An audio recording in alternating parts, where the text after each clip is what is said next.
episode 1 of the Merchants Guild podcast. Today I have here with me Mr. Daniel Fender, developer of Astronauts and Scavenger. Hi. Would you like to introduce yourself? Yeah. Um, as you said, my name is Daniel Fedor. I've been working on astronauts. Yeah. Oh, that's okay. Been working on astronauts for probably about 5 years now, and then for 4 to 5 years before that, I was working on Scavenger, and before that, I was at BioWare for about 7 years. What games or what developer, or what company do you work for before you started going indie? Well, at BioWare, I was at BioWare, which was owned by EA, for 7 years, and then after that, I went indie and formed Blue Bottle Games. Is it only you who makes the games, or do you have a team? Uh, I'm the only employee of Blue Bottle Games, but I work with a lot of contractors, so they tend to kind of come and go depending on what things need doing. I saw your update yesterday about the voting. It's pretty cool Yeah, that you're letting players choose what they're going to be added into the game next. yeah. Actually, that was the thing that I kind of tried in Neo Scavenger, although I did it outside the game on the website, and it worked well. Yeah, Usually, I just showed things I wanted to do and let the players kind of guide me on which ones they were most excited about, and I think that's a yeah. good way to I've approach it. enjoyed Neo Scavenger. The story, the characters are pretty funny. Some cool Yeah, references I see there. The melon heads, I don't know about them, but it seems pretty funny. Yeah, you're basing off all the the monsters off folklore. of folklore cryptids. It's pretty Yeah. cool. No, that was so some of the spoiler alert for the next 10 seconds, I'll say. But some of the mythology in that game Yeah, came from is Michigan. the yeah, it's from Michigan, and like the way the universe works is if enough people believe a thing, it actually starts to become true, which is why there's so So like the much. media influences that I'm seeing because there's a lot of newspapers you find out in the wastelands Hmm, that yeah, endorse like communist spies and all that. yeah. Basically, all the conspiracies and all of the myths are true. So, It's pretty cool. I was gonna ask you, when are we gonna see Neo Scavenger 2? like, well, that's a good question. I think it's probably the next thing after astronauts. The way I see astronauts going, it'll probably be like Neo Scavenger, where it's in early access for a couple of years, and then switch gears after that. And I know Neo Scavenger 2 is one of the top things I want to get yeah, back to. There are other games. There's always other games that people want to make. But I think by the time I get there, I'll be ready to do some more Neo Scavenger stuff. yeah, I look forward to it. Your games are always well built. The story, the lore goes really deep. Well, thank you. Um, as we were saying, astronauts. Have you fixed up anything to do with flying spaceships? Because I played and it's very janky. The Hmm. controls, the turbo boosting to the diagonally, it's really hard. You're gonna fix that up, tune it up more, right? So when you say flying, you mean like when you're using the nav console and the Yeah. WASD keys to kind of move the ship around in the junkyard? Yes. Yeah, I think that's probably so. The way it works right now is probably the way that's going to work. But there's also going to be NPC. long range flight, which probably will be more like autopilot, because that's a trip that's going to take days. Hopefully, not days of real person time, but in game days. And you don't want to just sit there piloting it the whole time. So the computer's going to have to do a lot of that work. And Yeah. I think if that's the case, it wouldn't be hard to make the computer also do like local maneuvers the same way it would do planet to planet. But I think ultimately it comes down to we play the game, see where it's failing, and what kinds of things we want to add to it. Do an iteration on that, and then try it again and see, okay, did that work? And if so, we can move on to the next thing. If not, let's try something else. Okay, that's pretty cool. Are we gonna be seeing other races, like alien races and not astronauts? I think for the same reasons we see melonheads in Neo Scavenger, you'll see things in astronauts which are not mundane, let's say. But I don't know. I don't know if it's going to be little green men. It's actually like I really don't like the idea of going to like Sci-fi. yeah, too bog standard sci-fi. But on the other hand, like if the universe You want it to seem responds to what ominous, people right? believe, yeah, like people believe in little green men, so maybe they have to exist. I don't know. So Yeah. I think the best way to approach it, I find, is kind of like writing an X Files episode where if there's a logical explanation and a conspiracy explanation for the same thing, that's perfect. Yeah. Astronauts has been something I really look forward to. The potential of it's so grand. I could. There, there's an almost endless number of things I could see adding to it, so I'm a little bit nervous about meeting that potential. Oh yeah, early access was rough. Yeah. It really was. What else? What did you do when you were working with BioWare? Like, what games did you make or help produce? Well, I started out on it was actually purely an engine, a new engine they were making, which eventually became Dragon Age Origins' engine. Um, and then almost the whole time I was at BioWare was Dragon Age Origins. And by the time I got to the end of that project, I was like, I need a small project to kind of cleanse the palate.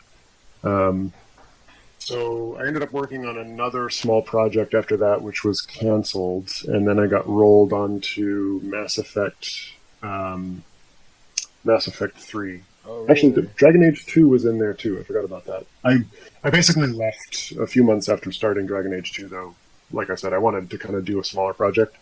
But yeah, I got rolled on to Mass Effect 3, and I think probably about 6 months after that, I was like, you know what, I think I just need to do it myself, do an indie thing if I Yeah. want to get a really small project. Um, and the thing that I did there for Dragon Age, it's called a technical artist. Mhm. Um, so it's kind of like a lot of it tends to be making tools or making sure that all the art stuff is sort Uh. of well behaved, performing well, or sometimes doing like skunkworks type stuff, like can we do hair or cloth. For like the It was, characters. Or like. yeah, a lot of what I did early on was like, can we do cloaks and can we do beards and flowing hair on characters? And there were some interesting outcomes there, but ultimately the performance wasn't good enough to make it Yeah. like ready for prime time. I see. Um. Who makes your art? Like seriously, I see the art in Neo Scavenger and Astronaut. It's so amazing. Like the It's robes, a little bit of everyone actually, depending on which art you're talking about. So like the like, art for the, like when you're describing something during like the Allegan Fairgrounds encounter, the giant. okay. Who does like the art for the giant chicken statue? Well, that particular one was me, and I can't take too much credit for it because that giant chicken exists. That was a photograph that I used Oh, as reference. you been to Um, Michigan? I've never been, but when I looked up the Allegan Fairgrounds, their front ticket booth has this giant chicken Uh, on the roof, and I'm like, I well, that like has to go into the games. I like you how you put trademark clown into the Allegan Yeah, Fairgrounds. yeah, I didn't want to get like down to Copyright, naming it the same thing, but you know. there's probably more pop culture references in Neo Scavenger Yeah, like the than flays and the yes, yeah. I like how you added gummy bears. That's such a random item just to have. Well, the other thing that is sort of a guiding principle there is after like tens of years, which foods would not have decomposed? You're right. And my guess is that gummy bears probably have some level of preservatives in them that's going to prevent them from ever being eaten by Yeah, we bacteria. don't know how. Well, do we know how long Philip Kindred was in cryo? I'm not sure. Um, I think it was like. Unofficially, like in the ballpark of 50 years. It actually, the beginning of Astronauts is 2079, and it's meant to be around the same time that Philip Kindred wakes up. Wow. Yeah, the lore goes so deep. Sometimes it amazes me how much you describe your world and how much lore you put into it. I love that part of it, and I think there's enough players that also love it, so it's now like a permanent fixture of my games that I'll make is just deep on the lore. And I love how the art just adds on to more. Oh, I also had a question about the Blue Frog cult, the Hmm. YPCV, and being able to sell it to Hatter for $200,000. Hmm. Does that still work? I've been trying to do it. It's something I've been trying to accomplish for so long. It's supposed to still work. I've heard one or two people say they had trouble with it, and I can't tell if that was a bug or if it was really just a kind of Here's tricky thing to pull off because it's a little bit of like you have to have the right items, but you also have to have the right timing. and the skills as well. Yeah, and You the need the you skills. need the medic, I think. Yeah. So I mean the story behind it is that it's one thing to sell somebody a cure to a disease. It's another to sell them the cure and the disease, the means to basically create a market and then create Yeah. um, So there's the sort of the tools ethical for that side to market. it. It's my dark commentary on the pharmaceutical industry. Yeah, things ain't going too well right now. You Yeah. know. I've listened to the OST just to chill out. Who makes your music? His name is Joshua Culler, and I think his artist name is Invisible Acropolis. Um, and he did both the music for Neo Scavenger and for Astronauts, and also Underrail, I think. Oh, no Um, way! yeah. Haha, I So love that game too. That one's pretty he's sick. I think he's really carved a niche out for himself in terms of like sort Music. of dark, gritty, electronic sounding. Ominous. Yeah, I love music like that. If you don't Yeah. know what my profile picture Yes, that's the old Nine Inch Nails album cover, right? is. Yep. Downward Spiral. I think that's the only CD I've owned that was stolen from me. Um, Do you have I siblings or what? no, I brought my book of CDs to a party Uh, and didn't notice until many days later that it wasn't in the book anymore. uh-oh. Hopefully I found a good home. Probably someone's father's, you know? What else? Tell me about yourself. Where are you from? Well, I grew up in New Hampshire in a pretty small town, and went to university there. And I was dying to move to the big city, so I moved to New York and lived in Brooklyn for about 4.5 years, working in web development. Because basically everybody worked in web development in the early 2000s. Um, and then after that, I went to Edmonton in Alberta, Canada, to work for Bioware. Um, so it's been a little bit of, and now I'm in Seattle. So I've been a little bit of everywhere.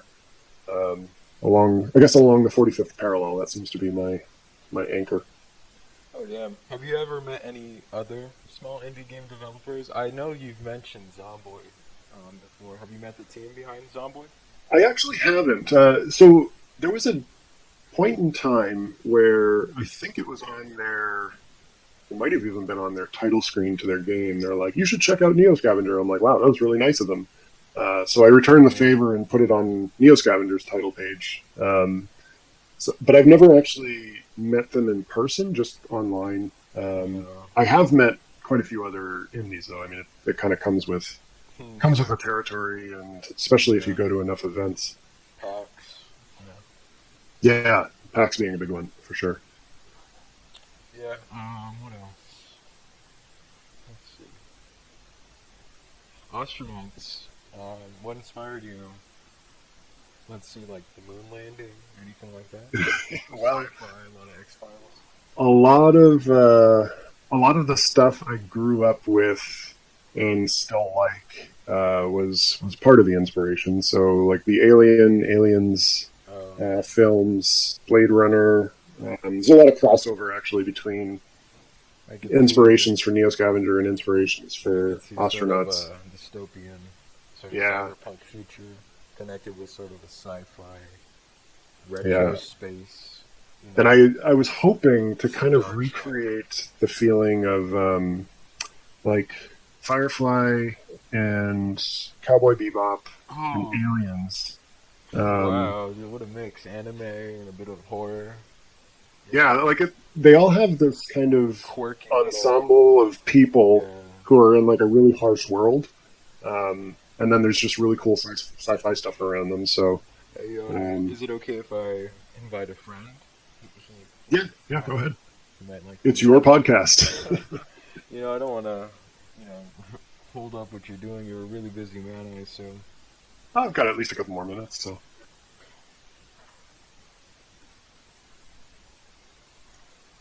Let's see if he joins. He's pretty busy. So. Like I was saying, any favorite cyberpunk sort of movies you enjoy? Blade Runner, Ghost in the Blade Shell, Runner's a big one. Yeah. the Let's latest think. one, or like the older ones? I actually like them both. I mean, the original has a place in my heart for all time, but I bought the new one when I watched it, and I will watch it again.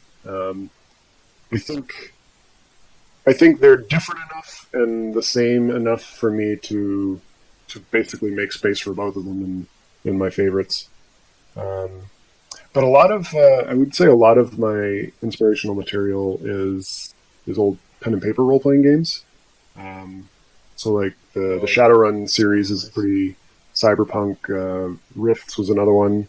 Oh Um, yeah, I've played a couple tabletop games myself. which ones? I think I did this. Me and my friends made like a cyberpunk campaign. It was pretty fun. Do you remember what rule system you were using? I'm not sure. I No. think we were using the first edition rulebook. Oh, okay. Yeah, like I there was a point in time when I had more time. I would just buy role playing game manuals and read them, usually because I was interested in the lore. Um, but the mechanics were sometimes interesting to read too. There's just something to me about like learning rule systems and then like figuring out how to adapt and survive in them. And then just exploring the worlds that they've created. So obviously that had a big impact on the Yeah, way I design my games. yeah. Could you see yourself doing a sort of cyberpunk, um, let's see, cyberpunk version of Neo Scavenger? Could you see yourself doing something like that in the future? Yeah, I mean, even with the original, like the Detroit megacity is I kind of know. me dipping my toes in that territory. Oh I'd yeah, love to do. the artwork I'd for that love. was awesome. Oh, thanks. Uh, Here's my friend. Here's Well, I can't really say his name, can I? Well, here's my friend. Hello, friend. Hello. Yeah. Um. Um, we were just talking about the Detroit megacity and whether there would ever be a cyberpunk Neo Scavenger. And at the time I was making Neo Scavenger, I was seriously considering doing like the urban version of Philip Kindred. Like, if you Uh. were basically a homeless person in Detroit, Uh. what is it like Good. scouring for bagels behind the bagel shop after Oh hours man, and that'd that be kind a of thing? really, really grim version of it. Yeah. Philip Kindred hits rock bottom. I think if if I had unlimited time and unlimited budget, there would be a lot more to do in Detroit in that game. Is there anything you'd like to say to any up and coming indie developers out there? Oh, that's a tough question. I guess be realistic, but also be persistent. So I think one of the first things I did before I even decided was, can I, how can I do this and not turn my life upside down, like financially? Make sure you're in a position where you can manage it in terms of money and time. A lot of people start part time, and I think that's a better way to start. Yeah. You have time for But work and a little bit of time for indie on the side. Yeah, I mean, you don't want to basically put all your eggs in one basket and then fail because Yeah. it's a really full It's a full big, market out there. yeah, it's crowded, people making games here. Yeah, Sometimes it fucks you over. and I'd say the other piece of it, the persistence, is it's tricky too because on one hand, like a lot of people give up too soon, but there are some people who just give up too late and it really ruins them.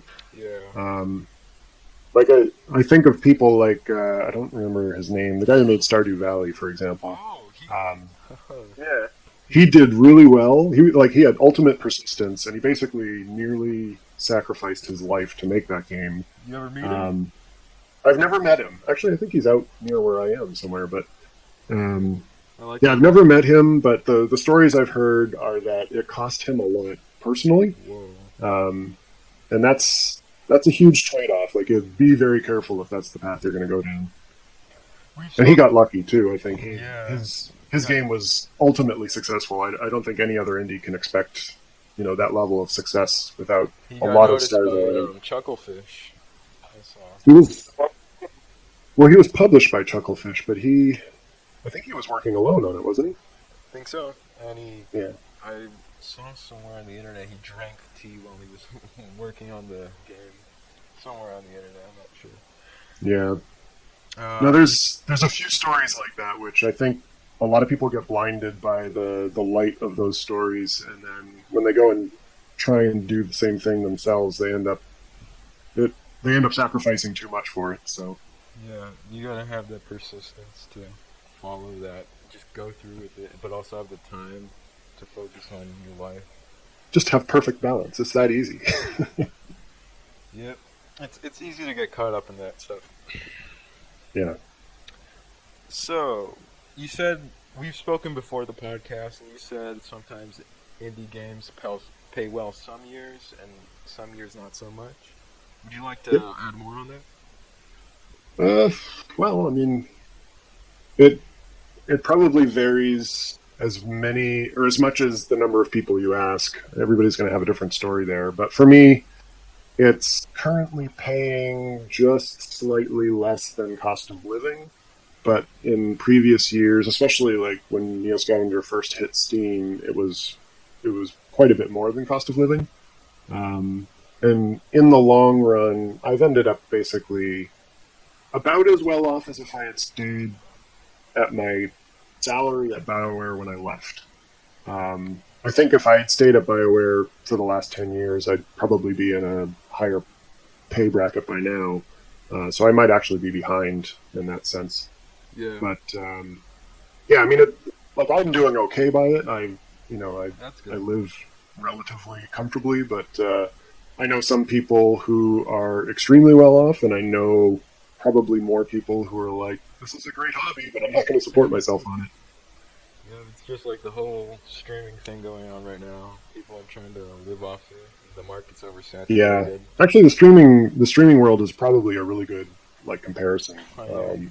You get a few outliers who are just like Successful. financial gods as a result of their experience Yep. there, and then probably a handful of people, or Who are trying more to than a make it handful. there. It's sort of like Yeah, music, in a way. yeah. I wonder often if indie games is basically already in a phase where music was like 20 years ago, where Yeah. now it's just there's so much Need that content out dough there. type shit. Have you seen Seth Tech's video on your game? It is I absolutely did see it. it Yeah, is actually, I saw absolutely it hilarious. the day it came out or the day after, because I was actually coming back from PAX when that Oh, video came out, so I was like in and out of airports all day. hey Um, people, Seth here. it was it was quite a shock because I was looking over there and Seth came in over here, and he brings a crowd of people with him, and the crowd of people brings a lot of attention, and I wasn't ready for it. So, I found your but game on mobile actually. I was just searching the Play Store and I found it on mobile. oh well, it is on mobile. It was originally on PC, um, and I ended up hiring somebody to help me bring it onto mobile just Uh, because the UI is a um, bit weird, right? it's hard. Yeah, and I don't know if I'll ever do a mobile game again, just because like the UI for it was a big part of it. And then making it work on all the devices was it's like you're spending more time Yeah. fighting devices than you are making games. So um, The permadeath on the mobile's broken. I can just reload my yeah, save. yeah, I don't have the heart to go back and fix it because I feel like if I did, it would just piss a ton of people off. It's better for newer Um, players. yeah, so. It is the way it is now, and I don't know if that's likely to change. Yeah, just leave it how it is. Just a little ignored child on the side, you know. Would you? Let's see. Let's see. Was what music do you listen to? Let's see. Well, Currently.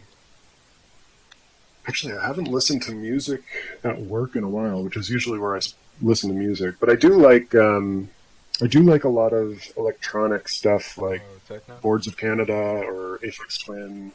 Oh, really? Um, So do I. yeah, that kind of stuff. Like, it's Ministry. really easy to work to that. Ministry.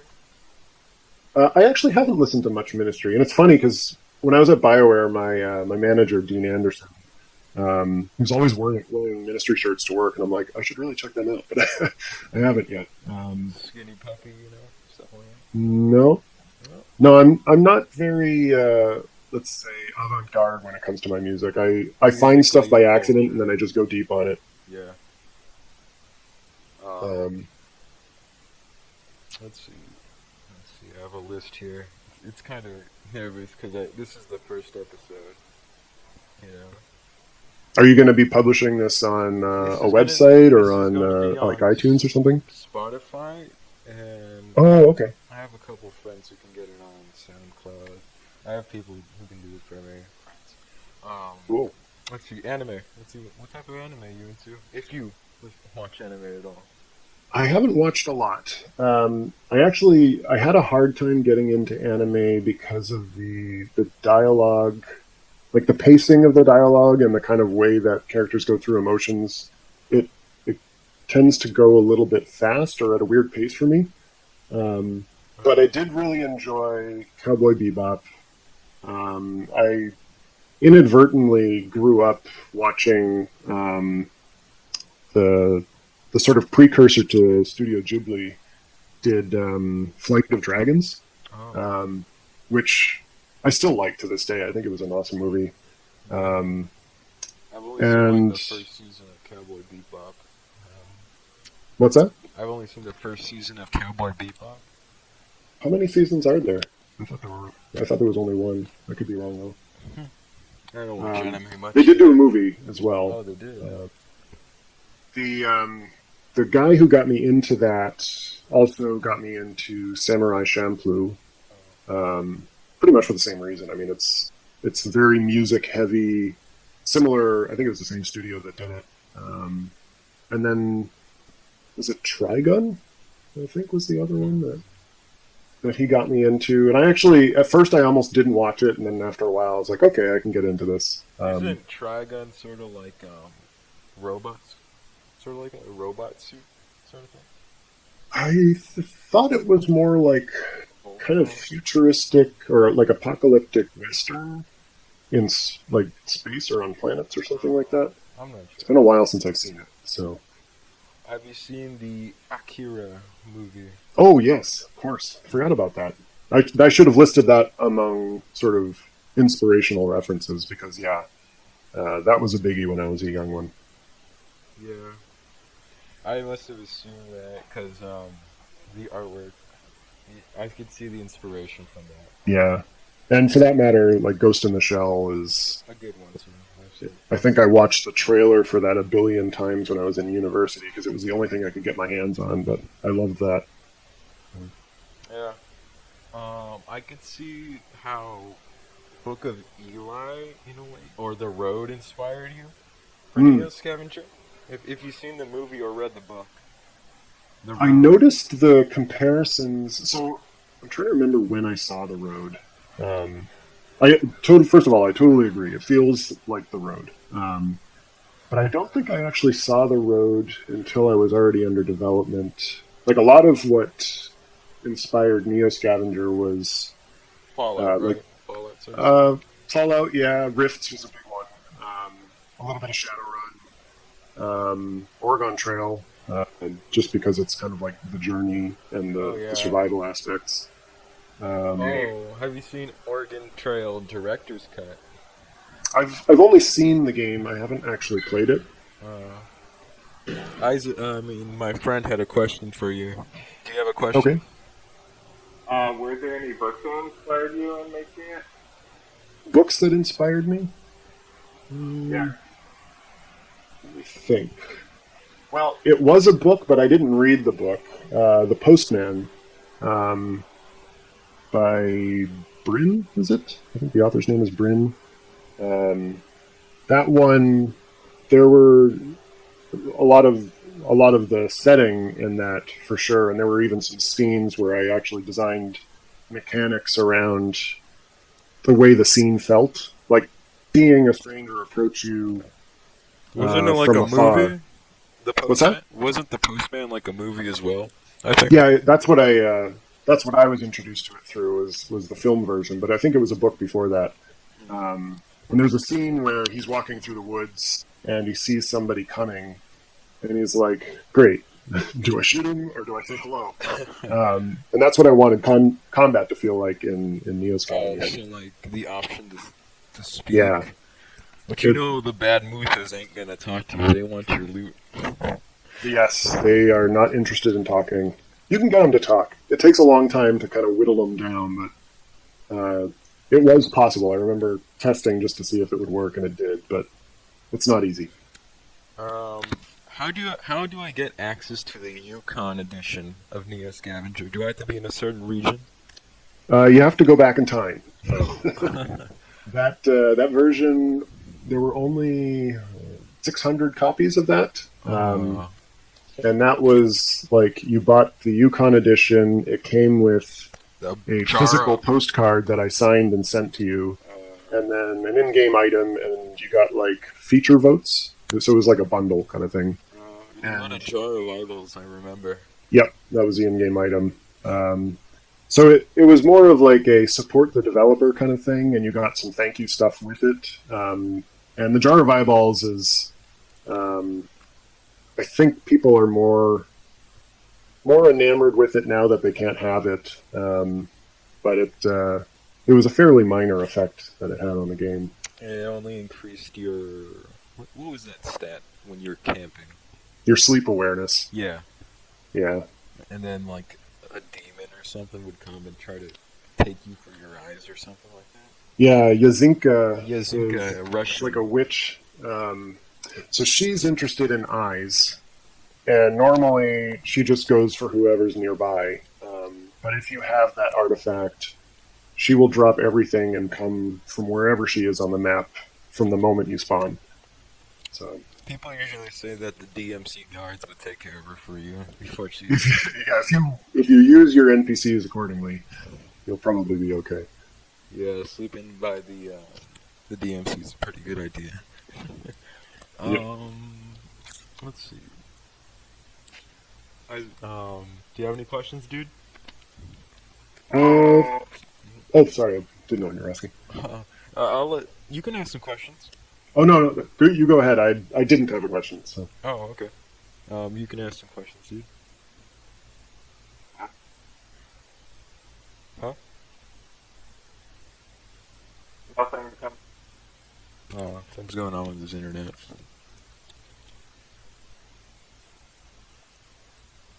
Oh, okay. No, you didn't have any questions? Well, this is awkward. I think I heard him say nothing. So Oh, okay. Have you played Underrail? I haven't. I've been meaning to, but I haven't actually given that one a try yet. That seems like it'd be right up my alley, though. Yeah. It seems like a crafting-based sort of post-apocalyptic RPG. Yeah, and I mean, if you wanted to re-experience Fallout again for the first time, it seems that seems like one of the best options out there. So Yeah, it's like the older Fallouts, like Yeah. the first few games. the true Fallouts. You know, not any of this Bethesda crap we're getting nowadays.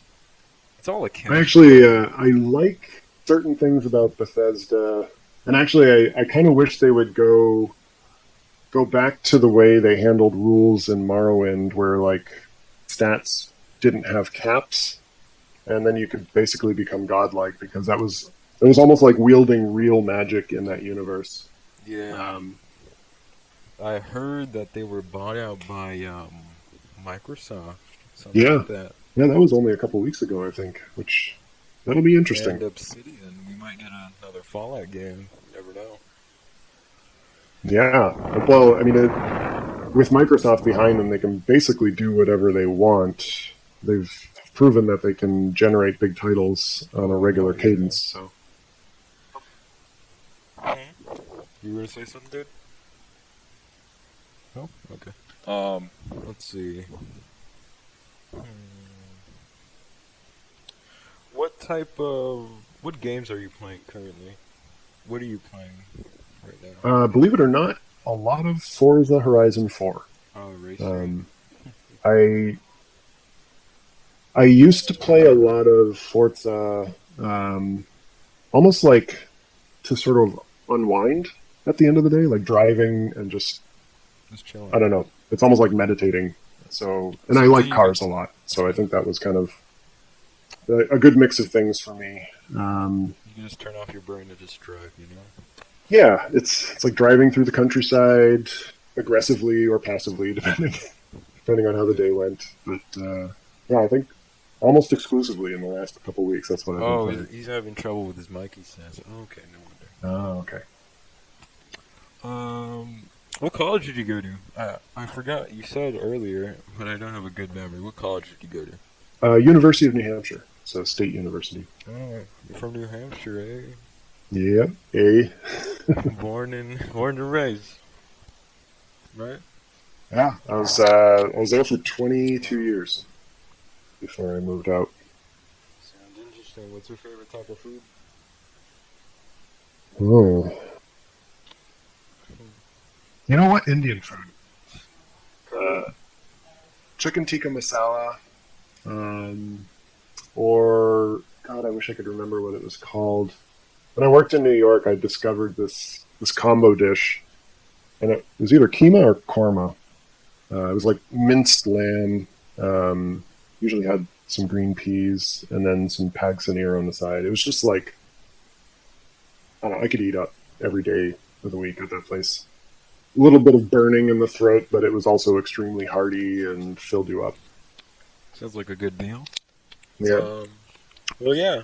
Thank you for coming on the podcast. I hope we you come on again another time. All right. Well, I appreciate you inviting me on for your First episode. inaugural episode, and I wish you luck with the podcast. Do you have any other indie developers you have contact with? I could probably interview for the next one. Well, I can I know ask. quite a few, but do you have some, I guess, specific genre or? It doesn't really matter. I like to interview just anyone. It seems like a sort of relaxed podcast. Just get to know people. Let me give it some thought. Ping me again on text chat and catch me when my mind isn't drawing a blank. Yeah, it was a pleasure to have you. I can't wait to see what astronauts can bring. And let me see if my friend has any questions. Hey, Okay. you got any questions, dude?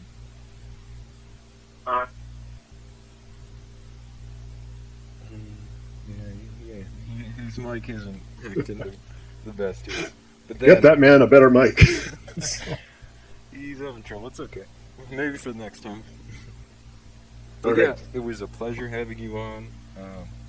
Welcome, I guess, to the Merchants Guild family. Yeah, I'll ping you later on. All right. You have a good one. You too. Goodbye. Thanks. Bye. Dude.